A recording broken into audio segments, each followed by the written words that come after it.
अध्याय पृथ्वी परिक्रमा का आदेश, गणेश विवाह और कार्तिकेय का रुष्ट होना। नारद जी ने पूछा, हे विधाता, आपने मुझे श्री गणेश के जन्म एवं उनके अद्भुत पराक्रम और साहस के साथ माता पार्वती के द्वारा की रक्षा करने का उत्तम वृत्तांत सुनाया। अब मुझे यह बताइए कि जब भगवान शिव ने गणेश को पुनर्जीवित करके उनकी अनेक आशीर्वाद प्रदान किए, तब उसके पश्चात वहाँ क्या हुआ? ब्रह्मा जी बोले, हे मुनिश्रेष्ठ नारद, तत्पश्चात भगवान शिव पार्वती अपने दोनों पुत्र गणेश और कार्तिकेय के साथ आनंद पूर्वक अपने निवास कैलाश पर्वत पर रहने लगे। शिव पार्वती पुत्र गणेश और कार्तिकेय का बाल लीलाएं को देखकर बहुत प्रसन्न होते और बहुत लाड प्यार करते। वे दोनों अपने माता पिता की भक्ति भावना से पूजा अर्चना करते थे, जिससे शिव पार्वती बहुत प्रसन्न। धीरे धीरे ऐसे ही लीलाओं के बीच समय बीतता गया और गणेश और कार्तिकेय युवा हो गए। तब एक दिन शिव पार्वती साथ साथ बैठे हुए आपस में बातचीत कर रहे थे। देवी पार्वती ने भगवान शिव से कहा कि प्रभु, हमारे दोनों ही पुत्र विवाह के योग्य हो गए हैं, अतः हमें अब दोनों पुत्र का विवाह कर देना चाहिए। तब दोनों ये विचार करने लगे कि पहले गणेश का विवाह किया जाए या कार्तिकेय का। जब माता पिता ने अपने इच्छा पुत्र को बताई तो उनके मन में भी विवाह की इच्छा जाग उठी। दोनों पुत्र विवाह के लिए सहस्र तैयार हो गए। तब भगवान शिव अपने पुत्र से बोले, हे पुत्र, तुम दोनों ही हमारे लिए प्रिय हो, परंतु हम इस असमंजस्य में है कि तुम दोनों में से पहले किसका विवाह किया जाए। इसीलिए हमने एक युक्ति निकाली है। तुम दोनों में से जो भी पृथ्वी की परिक्रमा करके पहले लौट आएगा, उसका विवाह पहले किया जाएगा। अपने पिता के ये वचन सुनकर कुमार कार्तिकेय तुरंत अपने वाहन पर सवार होकर यथाशीघ्र पृथ्वी की परिक्रमा करने हेतु माता पिता की आज्ञा लेकर निकल पड़े। परंतु श्री गणेश वहीं यथावत खड़े होकर कुछ सोचने लगे। तत्पश्चात उन्होंने घर के अंदर जाकर स्नान किया और पुनः माता पिता के पास आए और बोले, आप दोनों मेरे द्वारा लगाए गए इन आसनों को ग्रहण कीजिए। मैं आप दोनों की परिक्रमा करना चाहता हूँ। तब भगवान शिव और देवी पार्वती ने हर्षपूर्वक आसन ग्रहण कर लिया। शिव पार्वती के आसन पर बैठ जाने के पश्चात गणेश ने उन्हें हाथ जोड़कर बारंबार प्रणाम किया और उनकी विधि विधान से पूजा अर्चना की। पूजा करने के बाद उन्होंने भक्तिभाव से उनकी 7 बार परिक्रमा की। माता पिता की 7 बार परिक्रमा करने के पश्चात गणेश हाथ जोड़कर प्रभु के सामने खड़े हो गए और उनकी स्तुति करते हुए बोले, आपकी आज्ञा को मैंने पूरा किया। अब आप यथाशीघ्र मेरा विवाह संपन्न कराएं। यह सुनकर शिव पार्वती ने गणेश से पृथ्वी की परिक्रमा कर आने के लिए कहा। उन्होंने कहा कि जिस प्रकार कार्तिकेय पृथ्वी की परिक्रमा करने गए हैं, तुम भी जाओ और उनसे पहले लौट आओ, तभी तुम्हारा विवाह पहले हो सकता है। शिव शिवा के ये वचन सुनकर गणेश बोले, आप दोनों तो महाबुद्धिमान हैं, आपके ज्ञान की कोई सीमा नहीं है, आप धर्म और शास्त्र में पारंगत है। मैं तो आपकी आज्ञा के अनुरूप पृथ्वी की परिक्रमा एक बार नहीं बल्कि 7 बार कर आया हूँ। यह सुनकर शिव पार्वती बड़े आश्चर्यचकित होकर बोले कि हे पुत्र, तुम इतनी विशाल 7 द्वीप वाले समुद्र, पर्वत और काननों से युक्त पृथ्वी की परिक्रमा कब कराए? तुम तो यहाँ से कहीं गए भी नहीं। भगवान शिव और देवी पार्वती के इस प्रकार किए गए प्रश्नों को सुनकर बुद्धिमान गणेश जी बोले, मैंने आप दोनों की पूजा के आपकी 7 बार परिक्रमा कर ली है। इस प्रकार मेरे द्वारा पृथ्वी की परिक्रमा पूरी हो गई। वेदों में इस बात का वर्णन है कि अपने माता पिता की श्रद्धा भाव से पूजा करने के पश्चात उनकी परिक्रमा करने से पृथ्वी की परिक्रमा का पुण्य फल प्राप्त होता है। माता पिता के चरणों की धूल ही पुत्र के लिए महान तीर्थ है। वेद शास्त्र इसको प्रमाणित करते हैं। फिर आप क्यों इस बात को मानने से इनकार कर रहे हैं? हे पिताश्री, आप तो सर्वेश्वर है, निर्गुण निराकार परम ब्रह्म ईश्वर है। भला आप कैसे मेरे वचनों को झुठला सकते हैं? कृपा कर बताइए कि शास्त्रों के अनुसार क्या मैं गलत हूँ। इस प्रकार गणेश जी के वचन सुनकर शिव पार्वती अत्यंत आश्चर्यचकित हुए। अपने पुत्र गणेश को वेदों और शास्त्र का ज्ञाता जानकर उनकी प्रसन्नता की कोई सीमा न रही।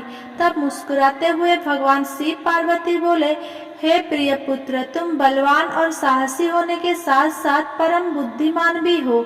ये सत्य है कि जिसके पास बुद्धि बल है वही बलशाली भी है। बिना बुद्धि के बल का प्रयोग भी संभव नहीं होता। बुद्धिहीन मनुष्य संकट में फंस जाने पर बलशाली होने के बावजूद भी मुक्त नहीं हो पाता। वेद शास्त्र और पुराण यही बताते हैं कि माँ बाप का स्थान सबसे ऊपर होता है। उनके चरणों में ही स्वर्ग है। अपने माता पिता की आज्ञा का पालन करना ही पुत्र का एकमात्र धर्म है। उनकी परिक्रमा पृथ्वी की परिक्रमा से भी बढ़कर है। अतः तुम्हारी बात सर्वथा सत्य है। तुमने कार्तिकेय से पहले ही पृथ्वी की परिक्रमा पूर्ण कर ली है। अतः हम तुम्हारे विवाह सबसे पहले और शीघ्र ही करना है। जब भगवान शिव और पार्वती ने गणेश की बात का समर्थन कर उसे स्वीकार कर लिया, तब गिरिजानंदन प्रसन्न हो गए और अपने माता पिता को प्रणाम करके वहां से चले गए। महादेव जी अपने प्रिया पार्वती जी के साथ बैठकर इस चिंता में डूब गए कि हम विवाह के लिए वधू की खोज कहाँ करें। जब वे इस प्रकार विचार कर रहे थे, तभी प्रजापति विश्वरूप कैलाश पर्वत पर पधारे और उन्होंने भक्तिभाव से शिव शिवा को नमस्कार कर उनकी स्तुति की। जब महादेव जी ने उनसे कैलाश आगमन का कारण जानना चाहा, तब प्रसन्न हृदय से विश्वरूपा जी ने कहा, हे भगवान, मैं आपके पास अपनी 2 पुत्रियां सिद्धि और बुद्धि के विवाह का प्रस्ताव लेकर आया हूँ। प्रभु, सिद्धि और बुद्धि सुंदर और सर्वगुण संपन्न है। मैं उनका विवाह आपके पुत्र से करना चाहता हूँ। प्रजापति विश्वरूप के वचन सुनकर भगवान शिव और देवी पार्वती बहुत हर्षित हुए और उन्होंने उनका विवाह प्रस्ताव स्वीकार कर लिया। भगवान शिव शिवा ने अपने प्रिय पुत्र गणेश का शुभ विवाह सिद्धि बुद्धि के साथ आनंद पूर्वक संपन्न कराया। इस शुभ अवसर पर सब देवता हर्ष पूर्वक सम्मिलित हुए। उन्होंने गणेश की सपत्नीक ढेरों आशीर्वाद और शुभाशीष प्रदान किए और अपने अपने स्थान पर लौट गए। तत्पश्चात श्री गणेश अपनी दोनों पत्नियों के साथ आनंद पूर्वक विहार करने लगे। काफी समय व्यतीत हो जाने के पश्चात उनके 2 पुत्र उत्पन्न हुए। सिद्धि से उत्पन्न पुत्र का नाम शुभ तथा बुद्धि से प्राप्त उत्पन्न का लाभ रखा गया। इस प्रकार श्री गणेश अपनी दोनों पत्नियों और पुत्रों के साथ आनंद पूर्वक रहने लगे। जब श्री गणेश को सुख पूर्वक अपना जीवन व्यतीत करते हुए काफी समय बीत गया, तब कुमार कार्तिकेय पृथ्वी की परिक्रमा पूरी करके लौट आए। वे घर पहुंचते ही वाले थे कि रास्ते में ही उनके भेंट नारद तुमसे होगी। तब तुमने कार्तिकेय से कहा कि तुम्हारे माता पिता ने तुमसे सौतेले व्यवहार किया है। तुम्हें पृथ्वी की परिक्रमा पर भेजकर तुम्हारे भाई गणेश का 2 सुंदर कन्याओं से विवाह कर दिया है। अब तो उनके 2 पुत्र भी हो चुके हैं और वे आनंद पूर्वक अपना जीवन सुख से बिता रहे हैं। ये तुम्हारे माता पिता ने अच्छा नहीं किया है। नारद तुम्हारी ऐसी बातें सुनकर कार्तिकेय क्रोध में भर गए। वे अत्यंत व्याकुल होकर अति शीघ्र घर पहुँचे। क्रोध के कारण उनका मुख लाल हो गया था। कैलाश पर्वत पर पहुंचकर उन्होंने अपना माता पिता के हाथ जोड़कर प्रणाम किया। तत्पश्चात उन्होंने अपने माता पिता से इस विषय पर अपनी नाराजगी पर प्रकट की। कार्तिकेय ने कहा कि आप दोनों ने अपने ही पुत्र को धोखे से यहाँ से भगा दिया और अपने प्रिय पुत्र गणेश का चुपचाप विवाह रचा दिया। आप दोनों ने मेरे साथ सौतेले पुत्र जैसा व्यवहार किया है। यदि आप गणेश का ही विवाह पहले करना चाहते थे तो मुझसे एक बार कहते, मैं स्वयं अपने भाई गणेश का विवाह उत्साह पूर्वक आनंद के साथ कराता, परंतु आपने छल कपट का सहारा लिया। आप सिर्फ एक पुत्र से ही प्यार करते हैं। मेरे होने ना होने का आपको कोई फर्क ही नहीं पड़ता। अतः मैं यहाँ से हमेशा हमेशा के लिए जा रहा हूँ। अब मैं कोरोंच पर्वत पर जाकर सदैव तपस्या करूँगा। ये कहकर कुमार कार्तिकेय वहां से चले गए। शिव और पार्वती ने उन्हें समझाना चाहा, पर उन्होंने उनकी बात अनसुनी कर दी। नारद उस दिन से स्वामी कार्तिकेय कुमार नाम से प्रसिद्ध हो गए। तब से इन तीनों लोकों में उनका नाम कुमार कार्तिकेय विख्यात हो गया। कार्तिकेय का नाम पापहारी, शुभकारी, पुण्यमयी एवं ब्रह्मचर्य की शक्ति प्रदान करने वाला है। कार्तिक पूर्णिमा के दिन कृति नक्षत्र में जो भी मनुष्य स्वामी कार्तिकेय के दर्शन अथवा पूजन करता है, उसके सभी पाप नष्ट हो जाते हैं और उसे मनोवांछित फलों की प्राप्ति होती है।